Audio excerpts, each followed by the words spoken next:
Welcome and thank you for watching.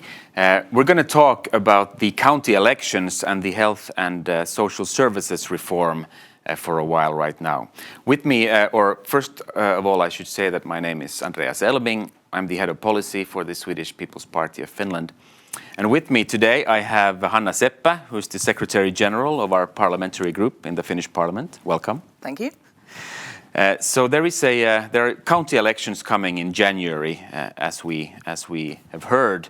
But why do we have elections in January? What's going on?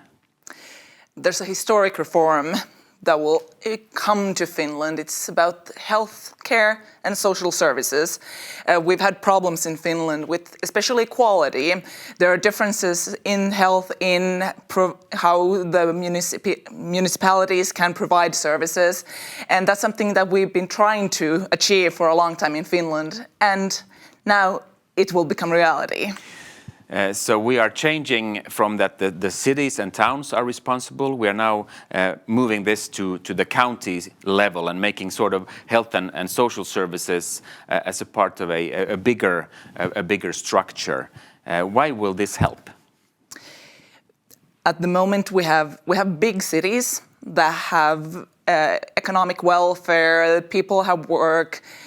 Things are going pretty well, and they can put a lot more effort on young people, on mental illnesses, whereas we have other cities that are smaller, that have more problems, but they have then also the economic challenges in facing this demand.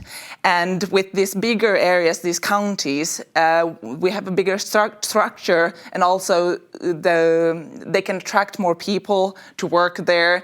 We can reform how the service and how the system is organized, and we can get better and more equal service to the people who live in the area. So the point is to make the services more equal for everybody and to have a bigger structure so we can attract more people to work in the health and social services sector as well. Is that right?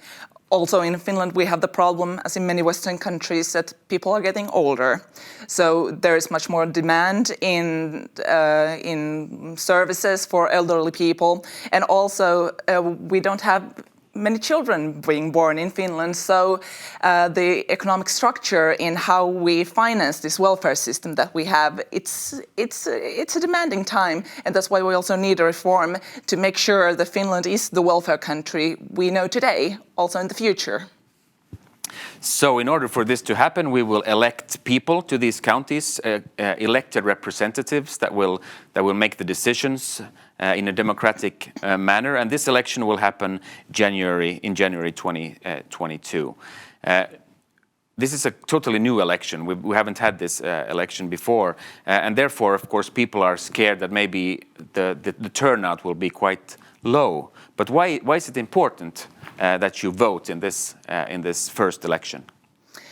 You're right. It's a challenge because people don't really know that there is an election or what the election is about or why it is important.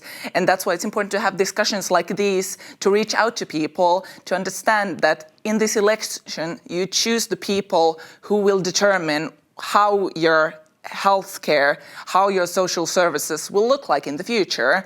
It's a big change, a lot of structural organism, but also how the day-to-day work is going to be performed in the future.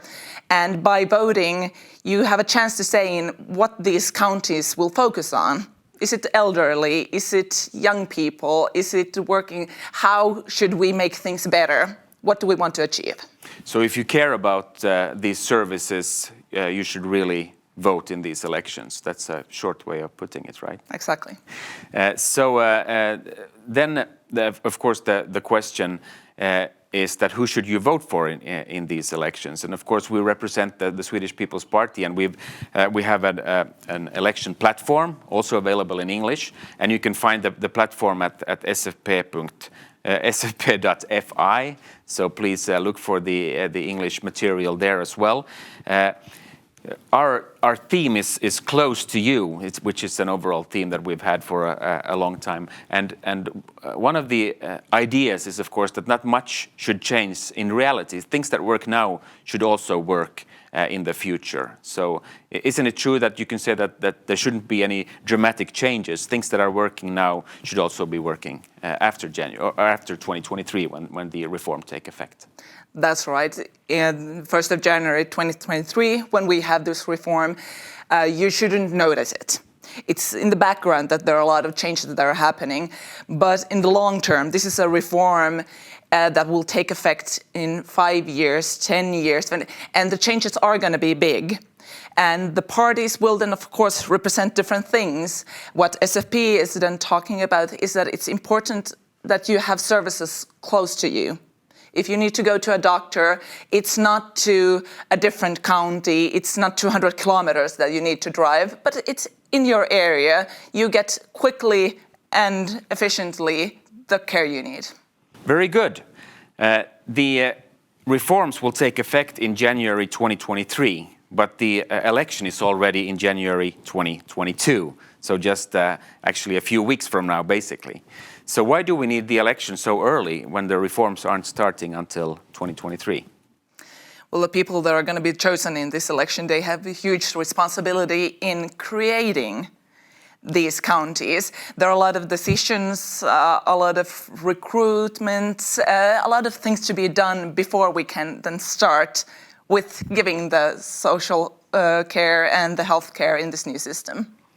Very well. So it's important that we all go and vote on January 23rd, 2022. And if you're running as a candidate, you know you can find more information also at sfp.fi. The election platform is available in English, and there should be more material available for you as well. But thank you for watching, and thank you, Hanna, for taking the time to talk about these things. And we wish all of you the very best and the best of luck in the elections. And make sure all your friends, all your relatives, everybody goes and vote in January 2022. Thank you.